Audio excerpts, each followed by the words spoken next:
Turbiotes here with Charles Bright, Robert Curria, and what's that guy's name? The other I want to guy, say, I want to say Michael. Michael Dixon. Mike. Michael Dixon, well Yeah. done. We're here to talk about comedy. Comedy Yeah. categories. Emmy nominations or voting closes today for nominations. Let's start with comedy series. There are what, two open slots, right? Parks and Recs is gone, and Louis is out. Do we all have the same five that were nominated last year and just two new ones, or have you guys just completely shaken up the whole thing? Rob? Yeah, I think I'm going with the same ones that were nominated last year: Veep, Silicon Valley, Transparent, Modern Family, Unbreakable, Kimmy Schmidt. I think if anyone's not predicting those five, you might want to reconsider. The Emmy voters love reruns, so just put them in, and then we just need to think about the two. And I've gone completely off on a limb, and I'm going with two Amazon shows. I will change them before the deadline because I know that I'm just in fantasy world. But I have Mozart in the Jungle, and I have Catastrophe. And okay, I will change those, but yes, that's where I'm at the moment. Just shoot me now. I mean, you could be onto something. We don't know because they're both. Well, Mozart's not a new show, but it's kind of a new show because Yeah. the Globes just put it on the map for everyone. But I think the sixth slot. Am I crazy? I think it's going to Blackish. I think it has the buzz, it has the acclaim. I think it's in, and I think we could even see something crazy where Modern Family gets snubbed and Blackish gets in. I know that's kind of maybe too Possible. far. But for my seventh nominee, I've just put everything in there, taken it out, put in new things. I think currently I have Last Man on Earth, but I don't know. What about you, Charlie? I have the five from last year that are in there, and I do have Blackish in my seventh slot. I have Master of None in there, um, Mm, though I think I might need to take that out. Although I just don't know what I'm going to put there in its place. Maybe Ralph can help with that. What do you think, Ralph? I do have the same five from last year, but I have to agree with Marcus. I think Blackish is going to be one of the nominees. Um, and I think just because, like, I was hesitant before to put it in there, but the buzz is so big on the show in terms of like it actually getting in. Anthony Anderson got in. I think you could see Tracy Ellis Ross get in the comedy lead actress category because there are three open slots there. If that happens, I think it gets in for a comedy series. It wasn't on my ballot. I went with stuff like the Goldbergs and other ABC shows that I really like, but definitely have that in there. And the other one, you guys already know what I put in there. I'm gonna will it Will it to happen, there. mate. You have to. But if not, Mozart in the Jungle makes a lot of sense to me, just because um, of the Emmy FYC event again that Tom. Maybe it's just the Tom things because the Mozart in the Jungle one was from all of the Emmy events that I was invited to as a member was the quickest one to sell out. It sold out within the day, and they had to turn people away at the door because they were just so stacked. It was a great event. The whole cast was there. Everybody was mingling. Everything else. So I think it has a really legitimate shot. Like Marcus said, it's weird because it feels like it's the first season, but it's really not. It's the second season of the show. But I guess that kind of just lends itself to the fact that it's gotten progressively bigger. After the first season, everybody was pretty quiet about it. Then it comes into the Globes for the second season, wins comedy series, wins comedy actor. But then Brooklyn Nine-Nine did the same thing for its first season, and they didn't really care about it. So who knows? But Yeah. again, it's snobby. This has actual snob appeal. It's about music, a composer, and Yeah. so it could get in there. But yeah, I think I have Blackish in the seventh slot. Like Charlie, like Marcus, different ones all the time. I don't really know what to put in there. So Yeah. your Jane the Virgin is my catastrophe. Like everyone seems to have this one show that they're willing Yeah. because they are in love with it, and I will probably take Catastrophe out. I think it deserves to be nominated, but Mozart makes sense. It's snobby. It has a snob appeal. It's very popular now, and it's testament to the Globes. They actually can put shows on the map, and they really did for that one. But Chris Beecham, for example, he has Casual in there. What else? Is there anything else that could break in? I don't think Am I so. wrong? My Last Man on Earth prediction. Am I wrong? I mean, it got writing and directing last year. It got Will Forte. It got editing. It only missed out on the big one, the comedy series one. It's certainly possible. It's not out of the question. It's like Malcolm in the Middle had a similar trajectory. It could be kind of like that. It could just keep getting better and better. I don't know. What's the buzz like on that show? Is it dead or is it still alive?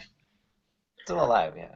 I don't know. I think it's like what Charlie pointed out in maybe a Slugfest earlier in the season, where he had compared it to My Name Is Earl, where it also got those comparable nominations in those writing, directing, and acting category, but it didn't score comedy series. I think this is kind of on the same trajectory. I don't really see it. It wasn't as big this season. The episodes weren't. There weren't as many episodes. I mean, it didn't really have the punch that it did last season. So I don't see that it would get into comedy series. But I mean, Marcus, will it to victory? I know. We all have that one. I don't. Which of the 5 returning? I'm thinking with my head, you morons. Which of the 5 returning shows is the most vulnerable? Modern Family. I Transparent's think. in, Veep is in. Kimmy Schmidt did not get actress last year. It did not get writing. It did not get directing. Yeah. That's a show though that could really explode in season 2. Yeah, it showed up in other places. I think, as much as I do love the show, it feels like this season has been weak. I'm worried about Silicon Valley. Oh, yeah, Yeah. me too. Thank you. I'm I think very worried there. And Well, keep in mind, I have not seen the finale from last night. Go do that. I'm just. What have you been I doing? already watched the Game of Thrones one. Back to weddings and stuff. Yeah, Silicon Valley this season has been so disappointing. I've been struggling to get through it, as opposed to Veep, which I'm finding really enjoyable and just delightful to get through every week. Veep has knocked it out of the park this year. Yeah. Veep is incredible this year. It is so good. Is that the lock to win? Is that in? Oh yeah. It has to be. It has to be. The last year, using that argument, it's pretty likely. I think Julia's a lock to win too if we want to transition to actress. I know that the episodes don't matter anymore, but that Mother episode was the best she's ever been in her career. Yep. I mean, that one takes the cake. Also, the Christmas party episode is also a stellar episode of her acting, and I'm just like, yeah, everyone should win everything for Veep this year because I can't believe how just so on point that show has been. I know it's been actually funny, which is really great. The story has flowed really well. Julia Dreyfus just seems like rejuvenated almost because look, the last 4 seasons were fine. Last season I did not like. I was pretty vocal about it. I was upset that it actually won comedy series because it wasn't. I didn't think it was that strong. I'd seen Veep stronger in seasons past, but this season, and what's really weird is that Anucci's not there. Their god of showrunner isn't there, and they just hit it out of the ballpark. It is so funny and so good, and everybody has such great material. And I think Julia Dreyfus was actually just as good in this season finale that just aired yesterday. I mean, you saw her so vulnerable. You saw Selena Meyer so vulnerable, and you kind of hate this woman because she's so mean, but you feel bad for her at the same time, and you were rooting for her underneath. I don't know. It was just so damn good. It's such a great season of the show. It was the best comedy of the year, and I wonder if after last year's win, if it's going to increase the nominations, like for the supporting stars. So far, only Tony Hale and Anna Klumsky have gotten in, but we could see other people get in this year. We could see some guest stars get in. I think there's going to be this surge for Veep in the nominations. Yeah, that's likely. So, who else in actress then? Who has anyone got a? Okay, well, there's all the usual suspects. We don't even have to name them all. But is there anyone that could actually take down Julia? Well, let's not even go that. I mean, I don't think we should skip that far ahead because the actress category is a big category this year because there are the kind of 3, I guess you could say, open slots, if you want to say that. Because we had 3 exits from last year. Lisa Kudrow's not there, Amy Poehler's not there, and Edie Falco's not there. Amy Schumer is probably going to more than likely be back. Lily Tomlin will be back, and of course Julia Dreyfus will for sure be back and probably win. who are the other three? Does Ellie Kemper get in? Does Jane Fonda get in now because of Grace and Frankie? Does Rachel Bloom break in? Does Gina Rodriguez break in? Do you have Constance Wu, who on the ballot, if you're an Academy member and you're voting, and you get that Best Actress category, and the alphabetical is reversed, the first person on that ballot is Constance Wu. Who's not to say that of the 10 you select, you just go and click her name once, and then just go down and find 9 others. Like, it could happen. Who do you guys have on there? I have to run, but I'll say my top 3. I mean, I have the 3 returning coming back, and then I have Tracy Ellis Ross, I have Rachel Bloom, and I have Ellie Kemper. I think Ellie Kemper is a lock at this point. She got that SAG nomination out of nowhere. Her and Rami Malek were the only people to be new nominees at SAG on the TV side. That's huge. Yeah. Okay. And I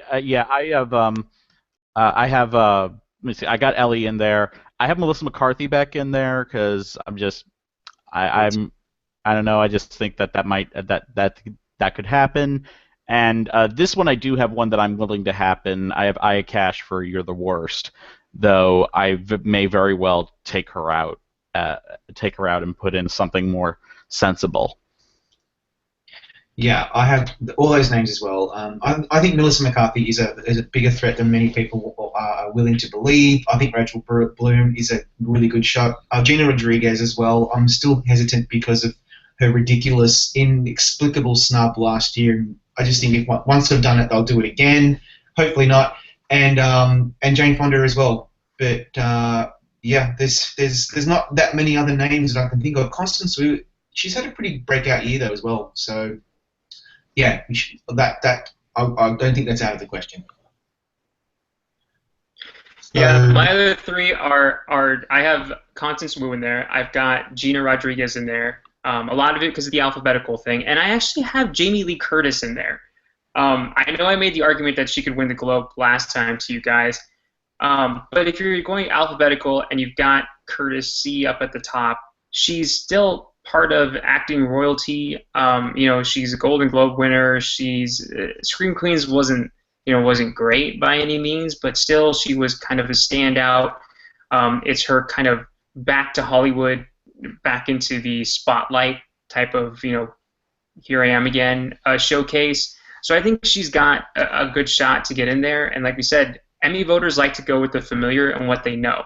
I mean, I get that a lot of people are looking at these CW actresses, Rachel Bloom in particular, and thinking because she's got a Critics Awards that she can get in there. Let me remind you that last year Gina Rodriguez had exactly the same. All of it. Yeah. She came in 4th in our cumulative average predicts from our editors and from our experts. Everybody thought she was getting in. She wasn't even in the 6th slot, and she got snubbed. People know less about Rachel Bloom. Her show is less watched. It's less known. It wasn't nominated for Comedy Series. It didn't get Comedy Series even at the Critics' Choice. I mean, I don't really see her getting in over if you've got somebody on the ballot. If you're an Emmy voter and you're like, okay, I have Jamie Lee Curtis and I have this girl Rachel Bloom that I don't really know, or even Gina Rodriguez. At least her name is more well known. I just don't buy that. And Constance Wu, you're right. That I'm not betting on that one at all. I'm just going more because of the alphabetical thing. And because she's so buzzed about, and she had a breakout season last year, and it's still rolled over into this year, she's much more visible now because she has the whitewash with the Asian actors out, where she's trying to make this movement for more Asian actors to be recognized around Hollywood. So if Hollywood's getting wind of that, maybe they'll get wind of her and push her into a very deserved nomination. But I don't know. It's a tough one. I think Rachel Bloom, for her, the only argument that I would raise against that is I think a lot of people in that business have some respect for her, given that she also produces and writes the show and writes all the songs, and that's something that you might want to consider as well. But this one's tough, and I feel sorry for the CW because they should have been nominated over the last few years, and unfortunately there's this ridiculous bias. They can nominate Crackle, for God's sake, or whatever. They can nominate all kinds of different platforms, but the CW just doesn't get anything. So I don't get that. Anyway, should we move on to the guys before I head off? Yeah. So what do you think? So I think that's Jeffrey Tambor, and that's it. Like I don't know if they're willing to give it to anybody else at this point. They just will give it to him again. That seems to be the most lockiest of locks. But I think Anthony Anderson is going to come back, and he could certainly give him a run for his money, especially if he submits something like that episode called Hope. What do you guys think? I got 5 from last year, and I got Gael Garcia Bernal in my 6th slot. It would be interesting to see whether or not Jim Parsons can come back this year. I think that's probably the biggest head scratcher, seeing as how him and the show got left off last year. But other than that, I can't really. It will be interesting to see whether Aziz Ansari can break through in this as well as the comedy series category. Yeah, I'd love to see him, and Thomas Middleditch too is a possibility. It's a tough category to predict. I mean, I don't have Gael Garcia Bernal, even though I think he's pretty likely for a nomination, possibly actually, not likely, possibly. I do have Aziz Ansari in there, and I have Patrick Stewart in there. Wow, really? Just Oh for God, Blood that would be Tie. great. Just because if I'm thinking Academy members that know these people, I mean, he's he's big in the industry, and he knows a lot of people, has a lot of friends, and he's back on on a comedy show. It's not like we have locks in this category that are nominated, so he could break in pretty easily. And he was nominated for his work in comedy 9 years ago for guest actor in a comedy series for Extras. Yeah, that's right. So to make up for all those snubs when he played Jean-Luc Picard. But I'd love to see him in there. That'd be really cool. I would be so happy if that happened. Yeah. The only other person we're not really mentioning, oh no, well we have, because Charlie, you said the guys from last year. I guess that would include people like William H. Macy and Will Forte and Don Cheadle. Don Cheadle just seems to be completely unbreakable. He just cannot not be nominated, and this is we're likely to see Showtime make a showing in this category again. It's his last year, though. Yeah, the show's done. So this is his last year. His swan song. That's right. Okay, well, I think we've covered it. What do you think? Anyone else that you want to raise? I think we're pretty. We still don't know what we're talking about, so we'll find out in a couple of weeks to see how wrong we all are. Yeah, I think we also just got to quickly reference Will Forte for Last Man on Earth. He got in last year. Whether or not he will actually come back again is another story. Yeah. And I can't think of anybody else. I don't know why. I have this feeling that we might need to be paying attention to Rob Lowe for The Grinder. I know that show got canceled, but he could be, his star power could get him in there. Okay. Well, I'm going to give a shout out to Rob Delaney from Catastrophe, and I'm just going to keep saying that until people eventually just cut me off. All right. Well, I have to run. It was really great to see you all. Shall we just end it there? All right, guys. Yep. Till we meet again.